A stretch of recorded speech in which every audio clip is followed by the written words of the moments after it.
Assalamualaikum and a very good evening to all of our panelists and audience.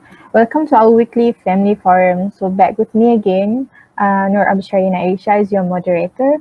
I believe many of our audiences are actually being in phase of parenthood. But do you ever know what is cognitive development in depth, as it has strong ties with children's development and well-being? Hence, our topic for this week is children's cognitive development.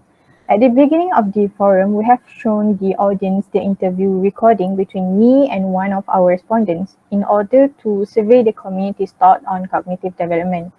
So, to enhance our understanding of it, we bring you a group of great panelists to explain it today.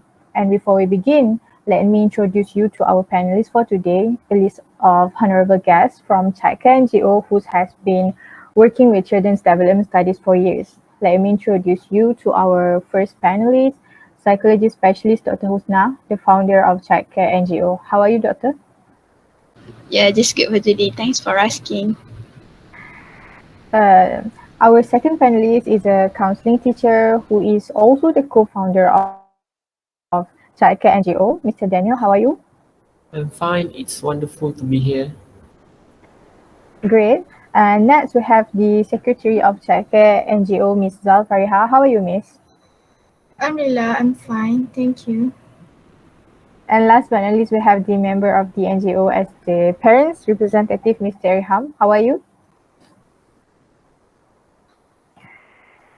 All right, so before we start our forum in detail, let me explain our topic for today. Cognitive development means how children think, explore, and figure things out. It is the development of knowledge. Uh, it is the development of knowledge, skills, problem solving, and dispositions, which help children to think about and understand the world around them. And brain development is part of cognitive development. So without wasting time, let's hear the opinion on our title from the first invited panel, Dr. Husna. From your perspective as a psychology specialist, which stage of cognitive development is the most important? I believe most of our audience is curious to know about this matter. Okay, alright. As we all know, there are four stages of cognitive development. The first one is sensory motor stage, pre-operational stage, concrete operational stage, and the last one is formal operational stage. And I believe that the most important stage of cognitive development is the third stage, which is the concrete operational stage, started at the age of 7 to 11. The stage is called concrete because children can think logically much more successfully if they can manipulate real materials or pictures of them. Concrete stage is a major turning point in the child's cognitive development because it marks the beginning of logical or operational thought. This means the child can work things out internally in their head rather than physically try things out in the real world. And during this stage, children also become less egocentric and begin to think about how other people might think and feel.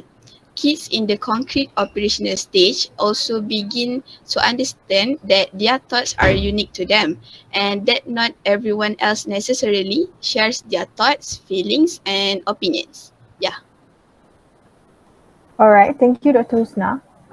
What I understand is that Piaget considered the concrete stage a major turning point in the child's cognitive development, and this stage marks the beginning of logical or operational thought. And during this stage, children become less egocentric and begin to think about how other people might think and feel, and the egocentrism of the previous stage fades. All right, so I guess let's move to Mr. Irham. What is your opinion regarding Dr. Husna's explanation? Do you strongly agree that children's surroundings play a role in developing a positive cognitive development among them? Okay, I agree with the question, and thank you for your question. And please present Sure. the slide, please.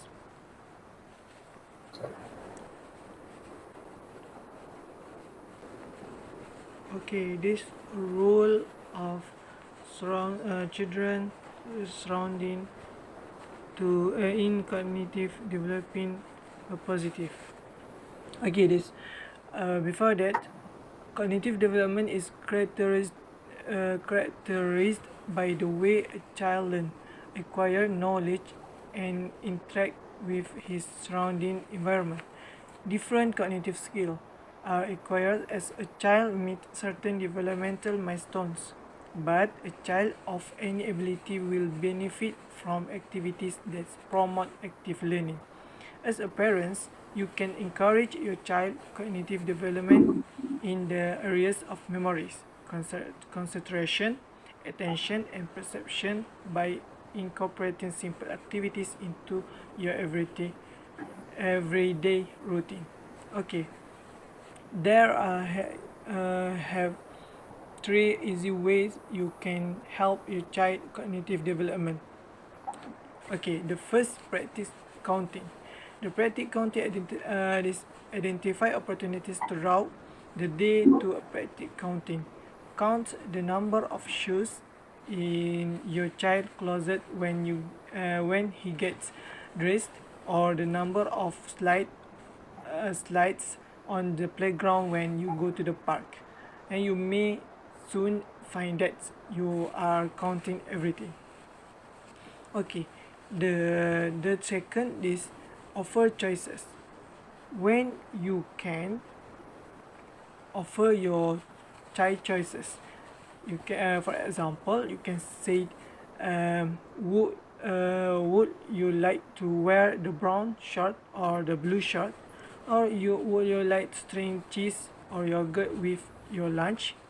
This will help him to feel more independent and learn to make confident decisions that affect his day. Okay, this is second part. And the third is visit interesting places.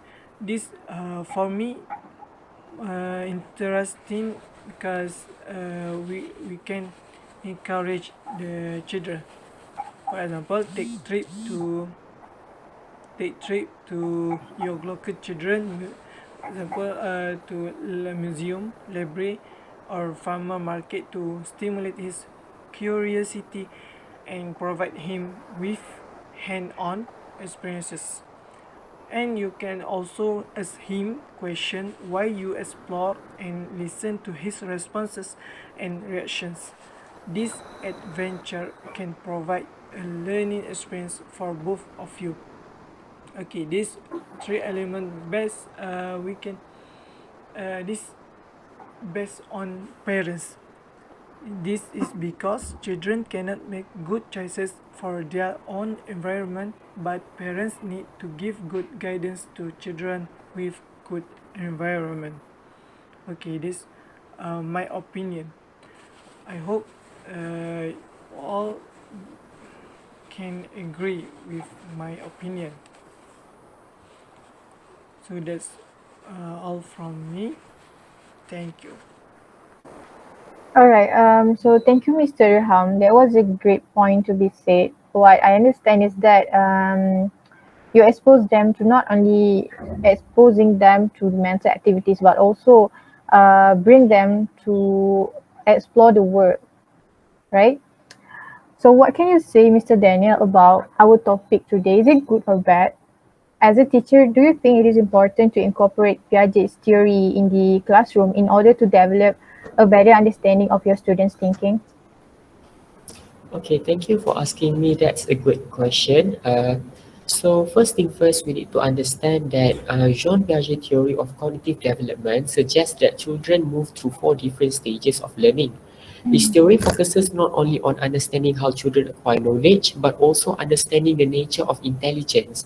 Basically, there are four stages, as Dr. Husna mentioned before, but since I'm focusing more on the educational perspective, so I'll be focusing on two, which is the concrete operational stage and formal operational stage. So Piaget believed that children take an active role in the learning process, acting much like a little scientist as they perform experiments, make observation, as well as learn about the world. As kids interact with the world around them, they continually add new knowledge, build upon existing knowledge, and adapt previously held ideas to accommodate with new information. So, how are we trying to incorporate John Piaget theory in education? So by using Jean Piaget theory in classroom, teachers and students benefit in several ways, such as teachers develop a better understanding for their student thinking. They can also align their teaching strategies with their student cognitive level, such as motivational set, modeling, and assignment. Their goal is to help the individual construct knowledge, conservation of constancy as defined by Garner. It is the ability to understand how some characteristic of a thing can change while others stay at the same. So in the other word, it is the realization that even though an object can change physically, some of the characteristic for the object remain the same. For instance, if you give students modeling clay and tell them to mold it, the shape will change, but the color of the modeling clay will still remain the same. Conservation of constancy identify relation and make sense of physical and abstract information. So educators can create, implement, and also access the curriculum being taught, assuming throughout the process that students can conserve constancies. If students lack this ability, they will not benefit academically because they have limited concrete sensory data and literal interpretation. Thus, they will experience difficulty in thinking abstractly, problem solving, planning, and discerning relevance. For example, if the student is studying fraction, he or she might not be able to recognize that 1/3 and 1/9 are actually equal. So in order for students to develop their conservation of constancy skills, teachers must provide the student with opportunities to recognize similarities and differences at both physical and abstract level. Many of us develop our conservation of constancy by doing chores and playing game, but Piaget believes conservation is developed in students who are aged 7 and 8, basically at a young age. So visualization and reflective awareness are crucial to student understanding of conservation of constancy. So by encouraging students to notice similarities and difference in objective, they can increase their conservation of constancy. So as a conclusion, by incorporating Piaget theory into teaching strategies in elementary classroom, for instance, student learning is likely to increase. So how do teachers use Piaget theory in their instruction to improve students' achievement? So there are actually various ways for teachers to implement and develop psychology in elementary school. Um, Piaget theories in classroom is adventurous, so students are provided with some more opportunities to play and learn with their peers. It is truly more efficient to equip students for ongoing learning by using everyday curriculum in order to fortify their cognitive structure. All right. What a great explanation. Thank you, Mr. Daniel, for your opinion. So, basically, John Piaget's theory of cognitive development suggests that children move through four different stages of learning, and using Piaget's theory in the classroom can help teachers and students gain an understanding of how they acquire knowledge. And I do understand that by incorporating the Piaget's theories into teaching strategies, especially in elementary classrooms, for instance, the student learning is likely to increase, right? So, Ms. Zal Farihah, what about your point of view on the suggestions that adults can respond to a child's why questions? Is it by giving a specific response? All right, first of all, thank you for your question. As we know that children are interested in everything, so as a result, they overwhelm us with many questions, also inquiries. So the why questions are among the most often asked by children. As a caregiver, I may be unsure how to respond to such questions. So children are naturally curious about how the world works. So some questions are more too straightforward to respond to than others. Like for example, when children ask why do people get sick or why are not there any more dinosaurs? So it's sometimes easier to just say no or respond without thinking. However, as caregivers, we should react in a detailed but understandable manner to them. So it is also good to make it into a debate or discourse into the conversation, so they would be more interested to ask questions in the future. So the children will remember the experience of working together with us to find the answers. When kids reach a particular age, they become more inquisitive and ask more questions for us. However, a child's wise stage is an important aspect of their cognitive development.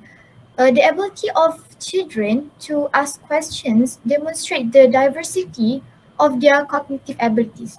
So they inquire why in order to obtain more information and explanations from us. So based on my observations, they are naturally curious and concerned about their surroundings. They frequently inquire as to how or why things function or occur.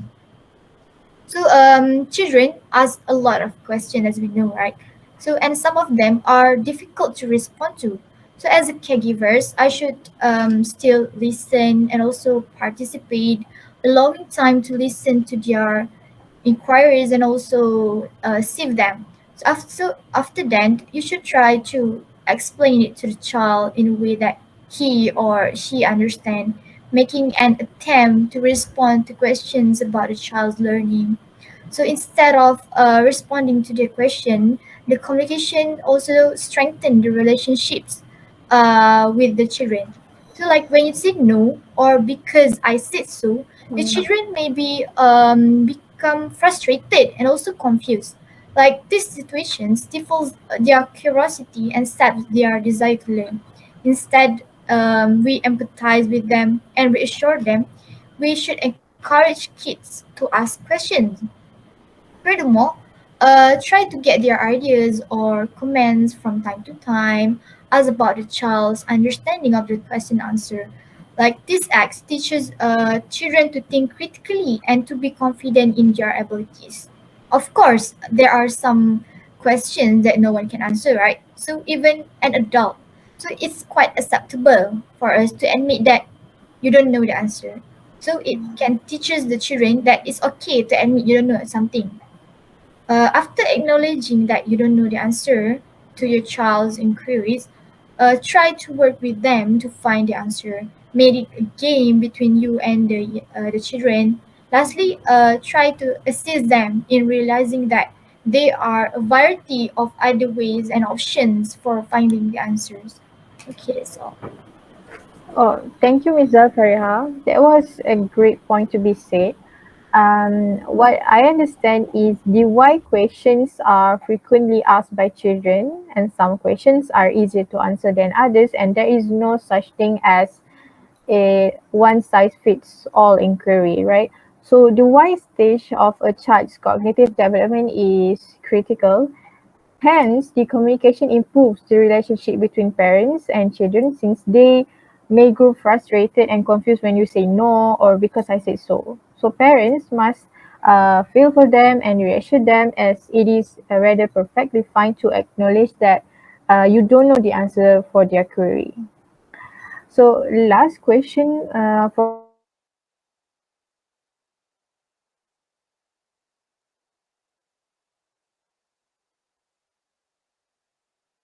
is those repeated why questions among your children. Okay, thank you to MC. Okay, wait a minute. Can you present the slide, please? Sure. Okay, thank you. This responding to requests. This responding to requests for the can use it as a parents can use this what call that. The following step can be useful when your child asks for things, regardless of whether you plan to say yes, no, or maybe. Okay, there I have three points. That's the first, best your first response on how your child is. The second, listen, and the third, pause and decide. Okay, we can see this. The first base your first response on how your child is. If your child is politely, praise your child for using good manners. This sends the message that you will always pay attention when your child uses good manners, even if you don't always say yes. Okay. If your child pesters, wins, demands, or threatens, lets your child know you need to hear some good manners. For example, you could say, Sasha, please use your calm voice, or can you ask me in a nicer way, please? Like that. Okay, the second, listen. See, listen, take a moment to understand what your child is asking for. Show that you have heard and understood. This way, your child will be much more likely to accept your answer. It can also help to show more empathy, even if you don't say plan to say yes. For example, oh, I can see why you would like or love that. How cool, like that. And the third, pause and decide. A brief pause gives you a chance to think about the request. It also sends your child the message that you are putting some thought into it. Ask yourself, do I need to say no, or can I say yes? If it's no, not a yes, can I negotiate? Okay, I hope this is clearly for the responding to request. Can you go to the next slide, please? Okay, thank you for the MC. Okay, we go to the next slide. This is when you need to say no. When you need to say no, saying no can be hard. After all, you want to make your child happy, but sometimes children cannot have what they want. Here show how to make saying no work for you.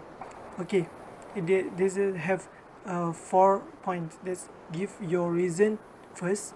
Stick with your decision. Say the third, offer something else. The fourth, give your child constructive feedback. Okay. The first, I would like to explain step by step. Okay, the first, give your reason first. If you have decided to say no, give your reason first. This will help your child understand your decision. If children feel disappointed because you have said no, they might not take in the reason behind it. For example, we don't have time for a ride on the merry-go-round now. We'll do it next time. Okay? Okay, like that. Okay. The second is stick with your decision. This, if you change your mind, your child will learn that no is not final and that is worth arguing with you. And if you give in when your child is misbehaving, she will learn that this is a way to get what she wants. Okay. And the third, offer something else if you can. For example, I can't buy you this because it is too expensive. Let's go home and make our own snack together. Okay, the four, give your child constructive feedback.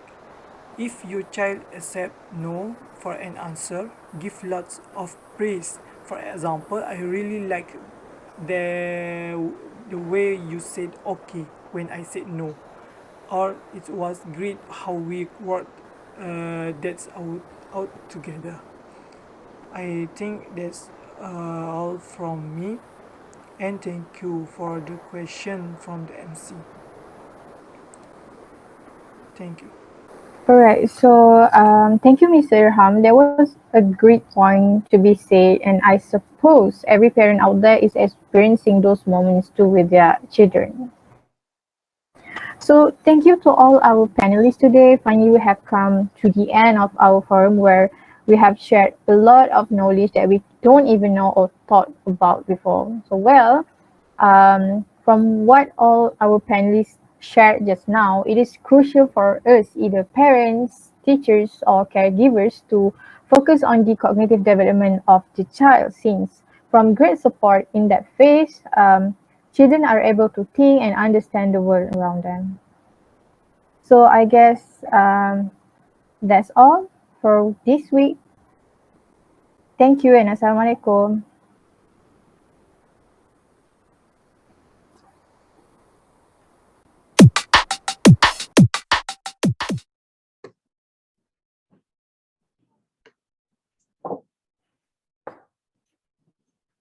Alright, Assalamualaikum warahmatullahi wabarakatuh.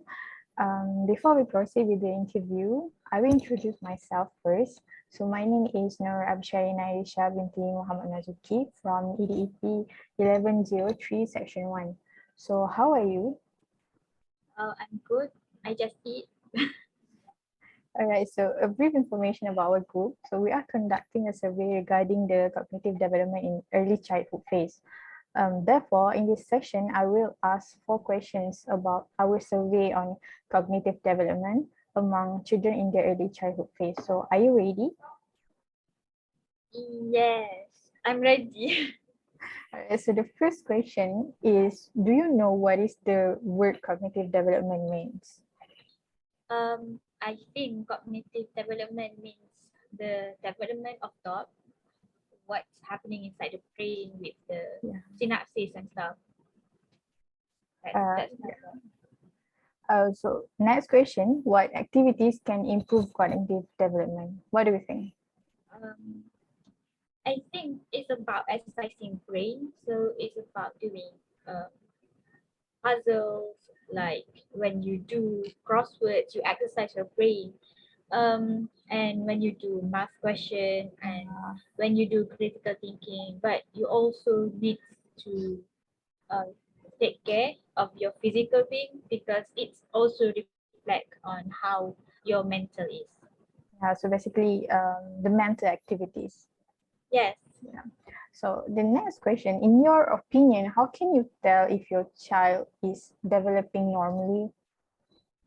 Developing normally. So I think there is no problem on detecting whether our child is developing normally because that's how every child is. I think the issue is on how to detect if they're not developing normally like other people. So maybe if our child don't start to talk when they are already 3 years old, then we need to be alert and take action by going to the doctor. Yeah. So I think there's no problem with if our child is developing normally. All right. So this is the last question. From your perspectives, who is responsible for one's cognitive development? So in my opinion, it is simply ourselves. Like we are responsible for our own how our brain develop. Like we control what we did. Like we what we eat and what we do every day reflect on how our cognitive development. But also because we are already adult. But for children, obviously parents and teachers play a critical role on on making sure that children have their children develop with the correct resources. Yeah. So I guess we finally made an end for our interview session. Last but not least, thank you for accepting the offer to participate in this survey. Assalamualaikum. Thank you for interviewing me too. Salam. Assalamualaikum and a very good morning. My name is Muhamad bin Saaid bin Azlan, and today we are conducting an interview with a few respondents regarding our subject educational psychology concerning the topic of cognitive development. Right, seems like we found our first respondent, so I'd like to interview her. Assalamualaikum. Hi, Waalaikumsalam. Can we have a short session of interview? Yeah, sure. Okay, actually I'm conducting interview for our subject educational psychology. So I would like to ask you a few questions regarding cognitive development. Alright. Okay, so the first question is, how do you think cognitive development affect children with disability? Well, first of all, I think cognitive development related to how they think, right? How they make decisions, how they are reasoning. So, if students with disabilities, maybe it affects how they actually make their own decision. For example, maybe with Down syndrome, they can't really make their own decision. Alright, that's a good one. Okay, now let's move on to the second question. In your opinion, how do you improve children's cognitive skills? Okay, since I have students with learning disabilities, I think maybe can handle games that actually related to them, that can help to improve their development, cognitive development. Maybe learn basic things about how they have to make life decision. Also, maybe practice them to actually learn new things. So it's more like game-based learning. Yeah. Alright. Okay, so the last question, do you think cognitive development is important to children? Yes, it is very important because since they were small, actually they need to practice all the development, cognitive development, because when they reach adulthood, they need all the skills. So yeah, I think it is very important. Okay, that's it. Our interview session. Thank you so much for your time. You're welcome.